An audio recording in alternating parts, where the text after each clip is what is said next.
तो इस वीडियो में हम फर्दर सेक्शंस करेंगे कंपटीशन एक्ट के। 26 तक मैंने सेक्शन 26 मैंने पार्ट 4 में अपलोड कर दिया है, लेकिन और इस वीडियो में मैं 27 से स्टार्ट करके आई विल मूव फर्दर। इसमें क्या है कि मैंने सेक्शंस को पूरे बेरेट को ना शो करके मैंने उसके पॉइंटर्स फॉर्म में जो उसके नेसेसरी इंग्रेडिएंट्स हैं प्रोविज़न के, वो मैंने यहाँ पे इनकॉर्पोरेट करे हैं। और जहाँ मुझे ज़रूरत थी कि मुझे सेक्शन का एज इट इज़ पार्ट चाहिए, वहाँ वो मैंने यहाँ पे अगेन इनकॉर्पोरेट कर लिया है। तो I hope this PDF would be easier for you for understanding, और if you like it kindly comment and subscribe also, so that I get to know कि yes I need to upload this type of videos more। और साथ में मैंने कहा था कि combination वाला पार्ट मैं एंड में करूँगा, तो इसलिए मैंने कॉम्बिनेशंस वाले सेक्शन, इसमें जो 2-3 सेक्शंस अभी आएंगे मैं बता दूंगा, वो मैंने स्किप कर दिए हैं कॉम्बिनेशंस वाले, जो which are related to combinations only. और जो ओमिटेड सेक्शंस हैं वो भी मैंने यहाँ पे नहीं लिखे हैं, ठीक है। जो अपने काम की चीज़ है सिर्फ वो लिखी है। तो स्टार्ट करते हैं सेक्शन 27 से। इसमें क्या है कि कौन कौन से ऑर्डर्स पास कर सकती है कंपटीशन कमीशन अगर उनको लगता है कि कोई एंटी कॉम्पिटिटिव एग्रीमेंट एंटर हुआ है या कोई एब्यूज़ ऑफ डोमिनेंट पोजीशन हो रहा है। तो सबसे पहली बात तो वो कह सकती है कि आप ऐसा एग्रीमेंट या ऐसा जो आपने एंटी कॉम्पिटिटिव एग्रीमेंट एंटर किया है उसको डिसकंटिन्यू करिए और वापस से मत एंटर करना, ऐसा ऑर्डर पास कर सकते हैं वो साथ में पेनल्टी इम्पोज कर सकते हैं। देखिए पेनल्टी कितनी होगी, बस ये ध्यान रखना, not more than 10% of turnover या income last 3 preceding financial years, not more than 10% of the average of turnover or income as the case may be for the last 3 preceding financial years upon each of such person or enterprise which is a party to such agreement और जिसने भी dominant position या anti competitive में enter करा है उस पे लगा सकते हैं इतना पेनल्टी।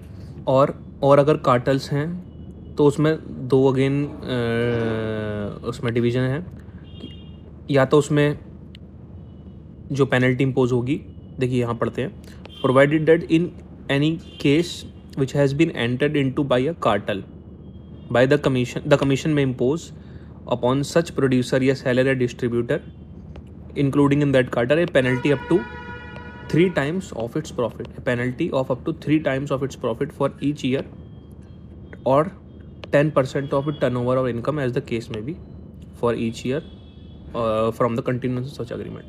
यानी कि या तो penalty up to 3x 3 times for each year या 10% ऑफ वही टर्नओवर या इनकम एज द केस में भी for each year of the continuance of such agreement, जब एग्रीमेंट वो कंटिन्यूएंस में है, विच एवर इज़ हायर। तो इसमें बस कार्टेल में 10% वाला रूल तो है ही, साथ में और लिख करके लिखा है यहाँ पे 3 times of the profit for each year of the continuance of such agreement whichever is higher, ठीक है। तो यहाँ पे लास्ट 3 फाइनेंशियल ईयर वाला केस लिखा है जहाँ पे कार्टल्स नहीं इन्वॉल्वड हैं, और कार्टल्स जहाँ पे इन्वॉल्वड हैं यहाँ पे 3 times या 10% ऑफ इट्स टर्नओवर या इनकम एज द केस में भी for each year of the continuance of such agreement whichever is higher. बस ये ध्यान रखना। और कार्टल क्या होते हैं, सेक्शन 2C के अंदर होते हैं कार्टल्स, डेफिनेशन क्लॉज में।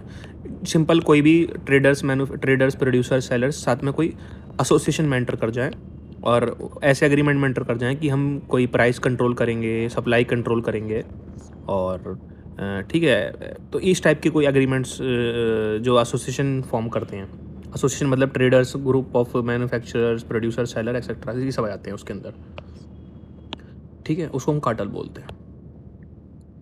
तो 2C में डिफाइन है।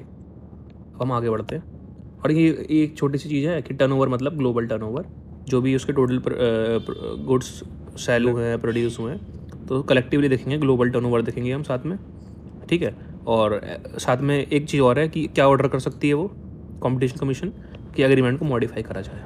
क्या क्या कर सकती है, मॉडिफाई करो आप एग्रीमेंट को, या री एंटर मत करो, या डिसकंटिन्यू करो, या पेनल्टी। कार्टल में कितनी थी, 10% या 3x, नॉन कार्टल्स में क्या थी, 10% last 3 preceding years, 3 financial years, ठीक है। इतनी सी बात है बस, पढ़ने की चीज़ तो बस यही है। एक बार रीडिंग हमने कर ली, बाकी याद रखने की चीज़ बस इतनी है। अब 28 में आते हैं हम। 28 में क्या है कि अगर कंपटीशन कमीशन को लगता है कि कोई डोमिनेंट, देखिए यहाँ पे लिखा है enterprise enjoying dominant position, abuse नहीं लिखा है यहाँ पे अभी, तो ध्यान रखना। अगर कंपटीशन कमीशन लगता है कि कोई एंटरप्राइज है और वो डोमिनेंट पोजीशन में है, तो वो उसके खिलाफ भी ऑर्डर पास कर सकती है। किस चीज़ का? डिवीज़न का, कि आप डिवाइड हो जाइए, सेपरेट हो जाइए। 28 में what all CCI can do, competition commission can do it by a written order, they can direct division of enterprises having dominant position. किस चीज़ के लिए? So to ensure that it does not abuse its position. Apart from it, it can also do the following: transfer, vesting of rights and liabilities, amend the memorandum of association of the enterprise, adjustment of contracts, winding enterprise, ऐसे बहुत functions हैं। तो जब बस इनमें क्या है कि कोई ये जो मुझे नेसेसरी लगे वो मैंने यहाँ पे लिख दिए। बस ये ध्यान रखना 28 में है पावर, ये इंपॉर्टेंट है किस चीज़ की? डिवीजन करने की। और राइट्स, लाइबिलिटीज़, कोई मेमोरेंडम एसोसिएशन में अमेंडमेंट करना है, मतलब ये सब चीज़ इसलिए दे रखे है ताकि डोमिनेंट पोजीशन का अब्यूज़ ना हो बस। और साथ ध्यान रखना, यदि कोई ऑफिसर है, यदि कंपटीशन कमीशन ने कोई डिवीज़न करा, किसी एंटरप्राइज का डिवीज़न ऑर्डर पास करा और उसकी वजह से किसी एक व्यक्ति की पोस्ट थी, उसकी कोई जॉब थी, वो चली गई, तो वो कंपनसेशन क्लेम नहीं कर सकता। ऑफिसर, एग्जाम्पल लिख रखा है मैंने ने, सपोज कर एक व्यक्ति A, he ceases to hold office due to division order passed by the competition commission, can he claim compensation? No compensation. ठीक है, ये ध्यान रखना। अब 32 में आते हैं हम।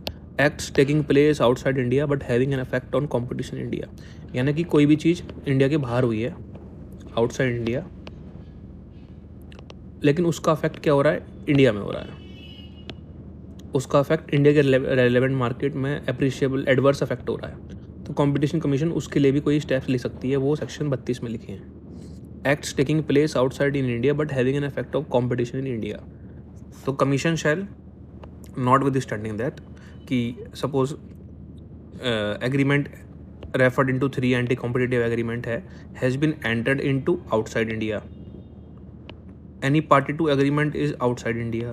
कोई सपोज करो ए और बी है, उसमें से एक पार्टी इंडिया में है, दूसरी पार्टी आउटसाइड इंडिया है, ये दोनों ने एग्रीमेंट जाके बाहर कर लिया।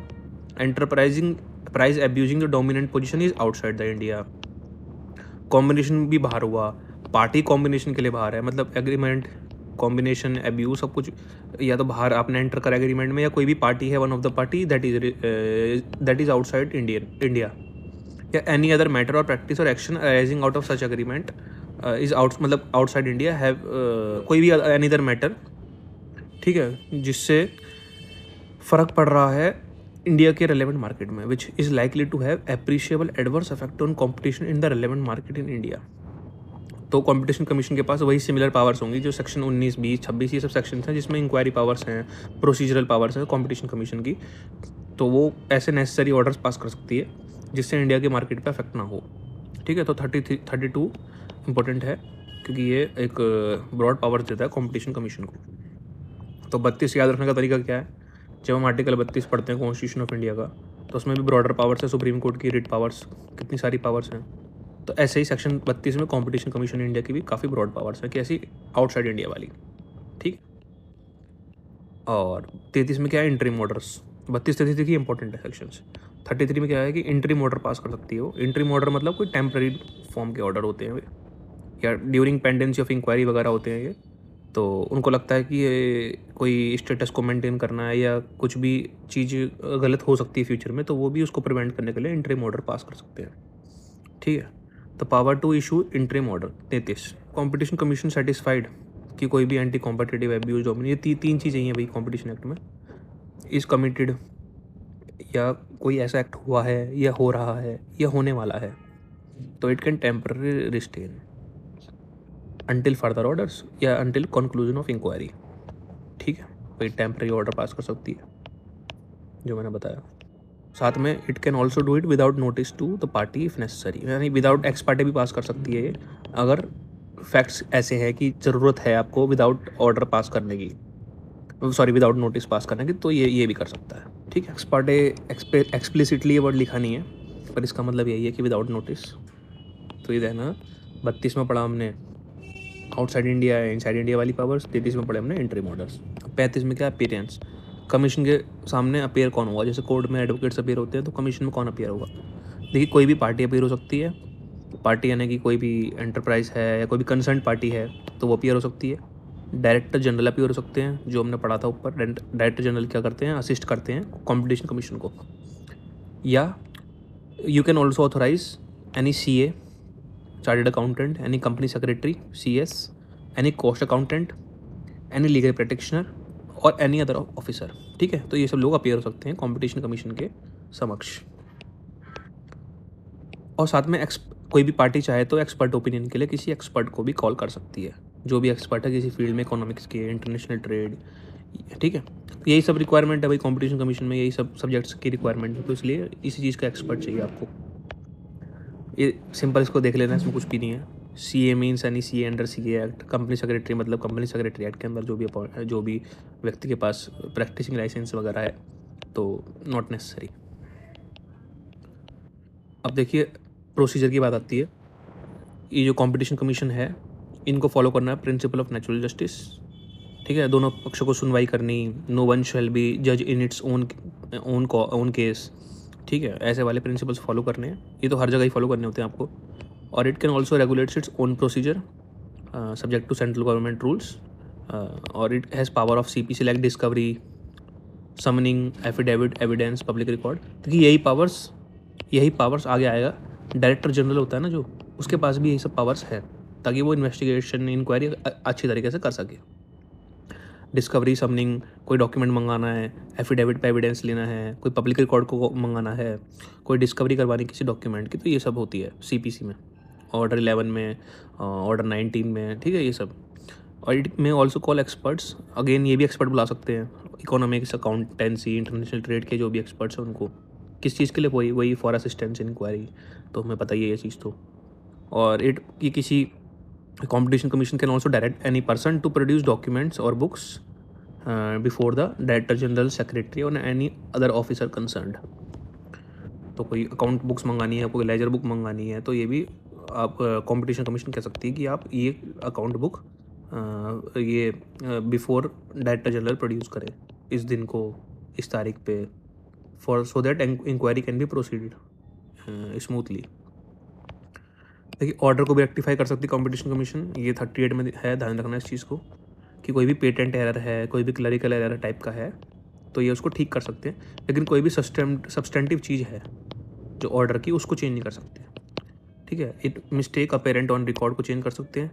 It can amend it suo moto और when party brings to notice. कोई पार्टी बोलती है तब भी कर सकते हैं, but not to amend the substantive part. ठीक है, सब्सटेंटिव पार्ट मतलब कोई भी जो भी ऑर्डर का पार्ट, राइट्स या कोई लाइबिलिटी डिसाइड कर रहा है, कोई पेनल्टी वाला पोर्शन ऑर्डर है, तो वो सब चेंज नहीं करेंगे उसके लिए, होगी वो फिर आपके लिए, उसके लिए अलग प्रोसीजर हैं अपील वगैरह के।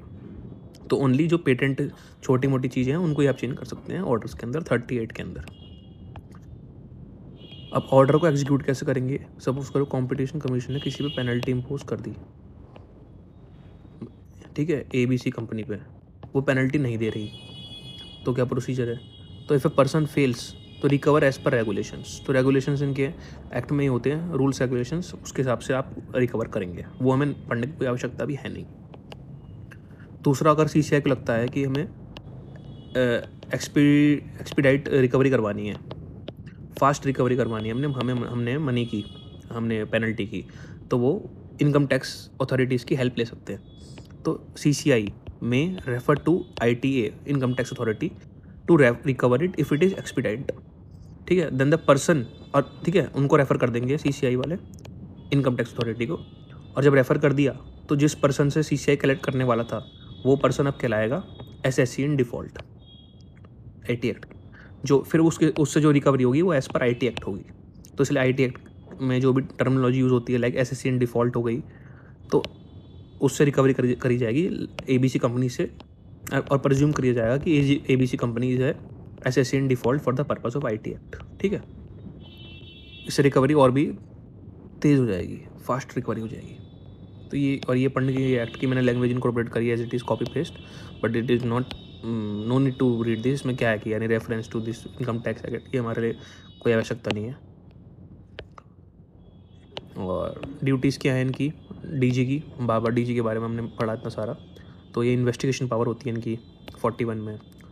और जो भी पार्टीज अंडर इन्वेस्टिगेशन, जिनके सपोज करो ABC कंपनी है और XYZ कंपनी है, इन दोनों पे इन्वेस्टिगेशन चल रही है, तो इनसे क्या कहा जा सकता है कि आप डॉक्यूमेंट्स को, बुक्स को, किसी भी रिलेवेंट पेपर्स को, एग्रीमेंट वगैरह हो गए, अकाउंट बुक्स हो गई, उनको आप प्रिजर्व रखो, उनको डिस्ट्रॉय नहीं करोगे आप, और साथ में आप DG को सारी असिस्टेंस प्रोवाइड करोगे जो रिक्वायरमेंट है, कॉपरेशन करोगे, ठीक है। और DG का रोल क्या है? To assist competition commission of India. और वही मैंने बताया था ना ऊपर, CPC वाली पावर, समनिंग वगैरह वाला, वही अभी ऊपर रेफ़र किया था, समनिंग एफिडेविट एविडेंसेस। तो DG के पास भी वही सब पावर्स हैं। और it can also ask any other person, like कोई पार्टी ABC कंपनी है, कोई XYZ कंपनी है, ये तो दोनों पार्टीज़ हैं अंडर इन्वेस्टिगेशन, उनको लगता है मिस्टर ये पर्सन है, इनसे, इनके पास एक रेलेवेंट डॉक्यूमेंट है, तो इनसे भी मंगवा सकते हैं। और ये ध्यान रखना, ये कितने टाइम तक ये डॉक्यूमेंट जो कॉल आउट कर रहे हैं, डॉक्यूमेंट्स मंगा रहे हैं, कब तक रख सकते हैं अपने पास कस्टडी के अंदर? ये अपने पास 180 दिन तक कस्टडी में रख सकते हैं डॉक्यूमेंट्स को, उसके बाद इन्हें वापस करने पड़ेंगे। और अगर वो चाहते हैं तो 180 डेज़ और एक्सटेंड कर सकते हैं बाई रिटर्न ऑर्डर, लिखित में देके। तो ठीक है, जनरल रूल 180 दिन तक रखेंगे अपने पास, प्लस 180 एक्सटेंडेड पीरियड, बस इतना। और it can examine on oath any person, किसी पार्टी को ओथ पे एग्जामिन कर सकते हैं, उसका साइन करा सकते हैं उस पर, स्टेटमेंट्स पे, और that signed statement can be used in evidence against such person, no problem. देखिए, can examine on oath any party under investigation, ABC company, XYZ company ऊपर देखा था हमने, और any other person also, but यहाँ पे आपको previous approval of competition commission of India चाहिए, ठीक है, ये ध्यान रखना। किसी अदर पर्सन को एग्जामिन कर रहे हैं तो प्रीवियस अप्रूवल ऑफ CCI चाहिए। And such examination shall be in writing, red over, signed and can be used in evidence against such person. और अगर डायरेक्टर जनरल को लगता है कि कोई डॉक्यूमेंट है, पर्टिकुलर डॉक्यूमेंट है, इसको डिस्ट्रॉय कर सकते हैं, पार्टी डिस्ट्रॉय कर सकती हैं, क्योंकि अगर ये डॉक्यूमेंट काफ़ी रेलेवेंट है, तो वो CMM जो हैं दिल्ली के चीफ मेट्रोपॉलिटन मजिस्ट्रेट, उनको एप्लीकेशन लिख देंगे कि कृपया करके इस डॉक्यूमेंट का सीजर करवाएं, जब्त करवाएं। डायरेक्टर जनरल के पास RTB मतलब reason to believe. Director General has reason to believe that any record may get destroyed या altered, then he can file application before CMM Delhi for seizure, ठीक है, ये ध्यान रखना इस चीज़ को कि कहाँ जाएगी application can be filed before the CMM Delhi. और साथ में DG हैं, वो रिक्विजिशन मतलब पुलिस सर्विसेज या सेंट्रल गवर्नमेंट की किसी ऑफिसर की असिस्टेंस भी ले सकते हैं, ठीक है। रिक्विजिशन यानी कि पुलिस सर्विसेज या सेंट्रल गवर्नमेंट ऑफिसर की असिस्टेंस, उनको कोई हेल्प चाहिए तो वो भी ले सकते हैं। ये मैंने BRED को यहाँ पे इनकॉर्पोरेट किया है। इसमें यही है कि CMM जो हैं, उनको लगता है कि हाँ भाई, जो DG ने एप्लीकेशन मेरे पास फाइल करी है, उसमें एप्लीकेशन में दम है, एप्लीकेशन इज़ स्ट्रॉन्ग, और उसमें उनको लगता है कि हाँ सीजर करना चाहिए हमें डॉक्यूमेंट्स का, तो वो कर सकते हैं। और वो डायरेक्टर जनरल को अलाउ कर सकते हैं कि he can enter at places where such information is kept, to search the places, to seize information, books, papers, और keep in custody such information, papers, documents, ठीक है। ये सब पावर्स जो एप्लीकेशन के अलाउ जाती है डायरेक्टर जनरल की, तब ये ध्यान रखना, provided that certified copies of the seized information, books, papers, documents may be provided to the party person. देखिए, जिससे आप डॉक्यूमेंट वगैरह आप सीजर कर रहे हैं, उसको आपको सर्टिफाइड कॉपी देनी पड़ेगी, ताकि उसके पास भी रिसिप्ट टाइप का, प्रूफ टाइप का रहे कि मेरे पास से ये डॉक्यूमेंट लिए गए हैं। और director general shall keep in custody such information, books, papers under this section for not later than, कितने टाइम के लिए, जो उनको ऑर्डर मिला है CMM से कि आप जो उनकी एप्लीकेशन अलाउ होती है CMM से DG के पास, तो कब तक आप रख सकते हो? Not later than conclusion of the investigation, जब तक इन्वेस्टिगेशन चल रही है तब तक, और उसके बाद उनको रिटर्न करना है पार्टी को, और CMM को इन्फॉर्म भी करना है। बस ये सिंपल प्रोसीजर है कि जी डॉक्यूमेंट का इन्वेस्टिगेशन खत्म हो गई है, डॉक्यूमेंट वापस कर रहा हूँ मैं, रिटर्न कर रहा हूँ, अब ज़रूरत नहीं है उनकी, और इन्फॉर्म कर देंगे CMM को, ठीक है। इसको पढ़ लेते हैं एक बार। DG shall keep in custody such information, books, documents or records seized under this section for a period not later than conclusion of the investigation, and thereafter shall return the same to the party from whom custody they were seized and inform the CMM of such return. ठीक है। और provided the DG may before returning such information take copies of extracts and और place identification mark on them और any part. ठीक है, कोई दिक्कत नहीं है इसमें। कॉपीज रख सकते हैं, एक्सट्रैक्ट रख सकते हैं, कुछ उस पर बुक मार्क लगा दिया, आइडेंटिफिकेशन मार्क लगा दिया, ये सब काम कर सकते हैं वो। और कैसा होगा, as per procedure of CRPC, save as provided every search etcetera shall be made as per the CRPC। अब तो BNSS में है वैसे, ये सेक्शन 94 से स्टार्ट होता है, लेकिन हमें CRPC ही है इसमें, because it is not amended as per BNSS वगैरह। तो ये इसको पढ़ लेना एक बार कि एजेंट कौन होता है, ऑफिसर कौन होता है। Officer in relation to company includes any trustees for the debenture holders of such company. Any reference to officer या एम्प्लॉयज़ मीन्स जो पास्ट में रह चुके हैं वो भी, that shall be considered as preference to past as well as present officers.